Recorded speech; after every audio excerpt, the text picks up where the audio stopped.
Bom dia, meu nome é Matheus Andrade de Carvalho e eu vim aqui apresentar meu trabalho de conclusão de curso para obtenção do grau de bacharel em Direito. O título do meu trabalho é Lawfare, uma análise do caso Lula, e a minha orientadora é a Cristiane Dupré Felipe Pessoa. Eu fui estagiário de Direito no Tribunal de Justiça do Estado do Rio de Janeiro, na Vara de Execuções Penais, e estagiário de Direito na Defensoria Pública do Estado do Rio de Janeiro, no Núcleo de Sistema Penitenciário. Quais são as questões do meu trabalho? O que é o lawfare? Qual é o prejuízo da sua aplicabilidade como estratégia para aniquilamento do inimigo? E a importância do princípio do devido processo legal. Quais são os objetivos do meu trabalho? A nível de objetivo geral é analisar o lawfare, bem como sua aplicação no cenário imputado ao ex-presidente Luiz Inácio Lula da Silva, para contribuição ao entendimento da instrumentalização do processo penal alinhado às finalidades políticas. Quais são os objetivos específicos? Verificar a origem, evolução conceitual, definição, estratégias e táticas do lawfare. Identificar as dimensões estratégicas e táticas do lawfare. Analisar o uso estratégico do direito à luz do lawfare e a importância do princípio do devido processo legal. Quais são as justificativas do meu trabalho? É poder olhar com mais profundidade a importância e a compreensão do lawfare, o interesse de minha parte na temática do lawfare e as suas diferenças em relação às categorias contíguas, bem como a relevância de estudar o lawfare e as decorrências que o fenômeno causa. No meu referencial teórico, eles contemplam as categorias contíguas ao lawfare, estado de exceção, guerras híbridas, ativismo judicial, judicialização da política, e o lawfare em si, origem, conceitos, definições, dimensões estratégicas e táticas. Em relação ao meu referencial metodológico, a minha referida monografia é considerada contendo abordagens exploratória e descritiva, tendo como um procedimento um estudo de caso, com o objetivo de descrever características do fenômeno, ou seja, o lawfare no contexto do caso Lula. E no que concerne ao estudo de caso, ele é o delineamento mais adequado para a investigação de um fenômeno dentro do seu contexto real, conforme em 2001. E os estudos de caso têm como seus propósitos descrever a situação do contexto em que está sendo feita determinada investigação, conforme Gil 2002. Por isso eu utilizei esse método.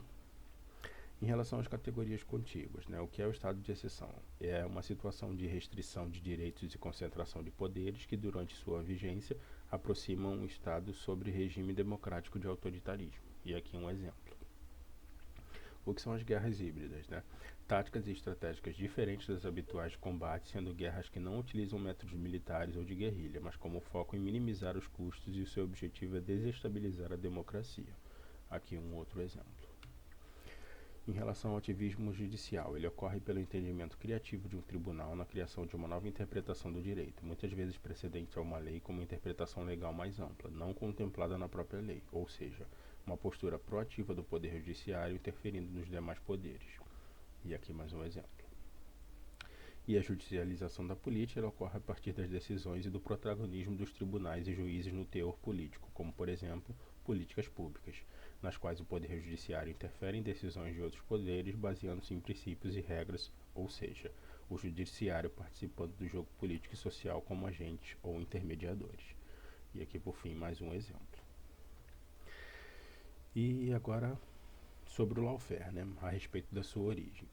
O fenômeno pode ser considerado como relativamente novo, já que não possui nem 50 anos desde a sua primeira aparição na literatura.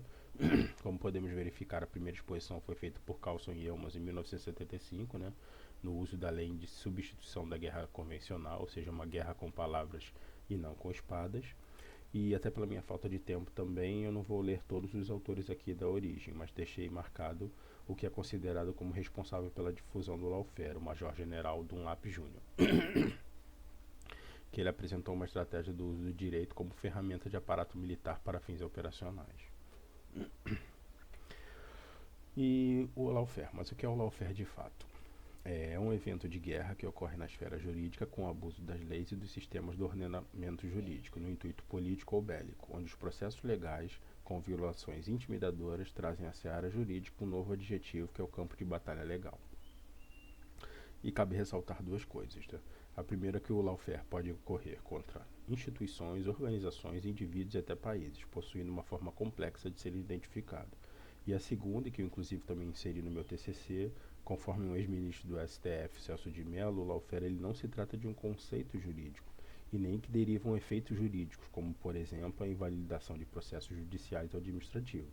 Trata-se de um conceito do ponto de vista externo ao direito, né? E aqui eu coloquei duas citações, a sua tradução do inglês para o português,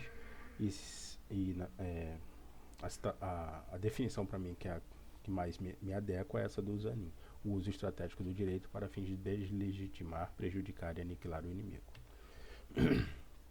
Mas como ocorre o lawfare, né? Ele ocorre por meio de estratégias e táticas. A primeira dimensão estratégica é a geografia, que indica os campos de batalha, ou seja, os órgãos públicos que aplicam o direito em prol dos interesses e interpretação de instrumentos jurídicos utilizados como arma. É a busca de uma jurisdição onde existam maiores perspectivas e viabilidade de condenação ao inimigo eleito. A segunda dimensão estratégica é o armamento, que é representado pela ação normativa que visa golpear o inimigo escolhido, decorrendo por meio das leis, que transmitem conceitos vagos e espontaneamente manipulados. Um exemplo seria essa daqui, a FCPA, né, que é uma lei norte-americana projetada originariamente para punir empresas que praticam corrupção no exterior. A terceira dimensão estratégica são as externalidades, que representam o que é externo nas batalhas jurídicas, como técnicas de manipulação de informação, a mídia, operações psicológicas ou propagandas que beneficiam os estrategistas. E aqui, como vocês podem ver, né, as dimensões estratégicas concebem, as táticas executam e o fenômeno em si ocorre, que é o lawfare. Em relação à exemplificação das táticas, né, as primeiras são o fórum shopping, né, que é a escolha do foro competente mais favorável aos interesses dos autores, e o libel tourism, que é o ajuizamento de ações de difamação fora da jurisdição onde ocorre a ofensa. Relativas à segunda dimensão são as denúncias sem materialidade. Um exemplo está em destaque aqui em amarelo, né? É o livro As Lógicas das Provas do Processo, do ex-procurador Deltan Delaunay, que defende que provar é argumentar, certo? Isso aqui é só um exemplo, por isso que eu coloquei em amarelo, tá? Prisão preventiva como arma para forçar o réu a uma colaboração de delação premiada, muitas vezes com falsas incriminações, excesso de acusações aos réus, obstáculo nas atuações dos advogados como forma de intimidação e extensão aos seus clientes, e ações judiciais no intuito de silenciar a liberdade de expressão àqueles que se opõem ao lawfare. Agora as próximas. Relativas à terceira dimensão. São a manipulação de pautas mobilizadoras para a perseguição do inimigo, a mídia impulsionando a desilusão popular, manipulando a informação, influenciando a opinião pública, bem como interferem em decisões tomadas pelo poder público, principalmente no judiciário. E, por fim, os escritórios de advocacia como alvos de guerra de informação. E agora sobre o caso Lula, né? Um fato mundialmente conhecido é o de espionagem da Agência de Segurança Nacional dos Estados Unidos sobre os membros do governo da ex-presidente Dilma, na busca por informações sigilosas das empresas militares, das áreas militares, jurídicas e principalmente econômicas. Uma das linhas de investigação mais relevantes apontadas foi a de espionagem na Petrobras, onde ocorreram interesses ligados diretamente à geopolítica na exploração do pré-sal. Desta forma, sucedeu a aproximação das autoridades da Lava Jato e dos procuradores americanos, que realizaram uma cooperação informal, juntando dados colhidos na espionagem para o início da abertura dos processos contra o ex-presidente Lula. A Wikileaks posteriormente divulgou documentos e informações anônimas que o ex-juiz Sérgio Moro, em conjunto com os promotores de justiça, juízes do Brasil e diversos países da América Latina, debatiam o uso do direito como ferramenta, bem como firmando acordos de cooperação internacional. Assim, em 2016, os advogados do ex-presidente, por meio de uma coletiva, informaram a batalha jurídica contra a Operação Lava Jato, alegando que o cliente estava sofrendo perseguição política, persecução penal de agentes policiais, procuradores do Ministério Público, juízes que alteravam procedimentos expressos na lei e que se aproveitavam das massivas reportagens midiáticas. O caso Lula em si, continuando. Neste slide eu inseri as situações mais emblemáticas do caso, né?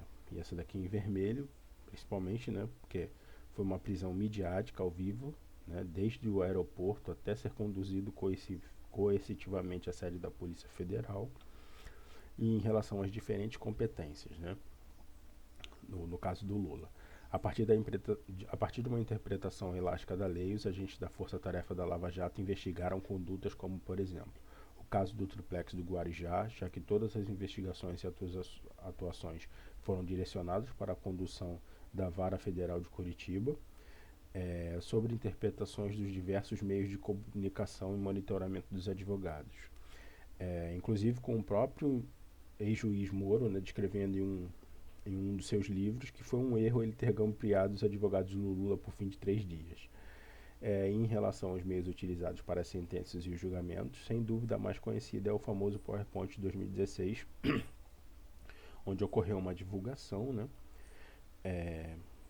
uma convocação, da grande mídia para a realização de uma entrevista coletiva com todos os procuradores da República encarregados pela Força Tarefa da Lava Jato, numa forma explícita de divulgação e colaboração dos meios de comunicação para destruir a imagem do Lula.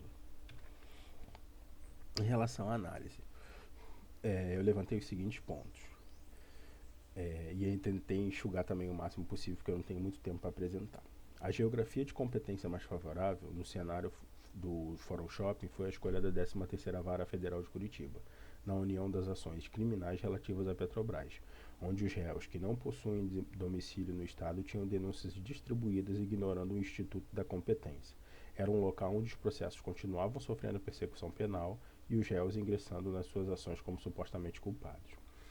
As leis utilizadas como armamento, sob a ótica da legalidade referida nos dispositivos legais, né, a Lei 12.850 de 2013 de Organização Criminosa e a Lei 9.613 de 1998, Corrupção e Lavagem de Dinheiro, onde as regras de competência foram manipuladas.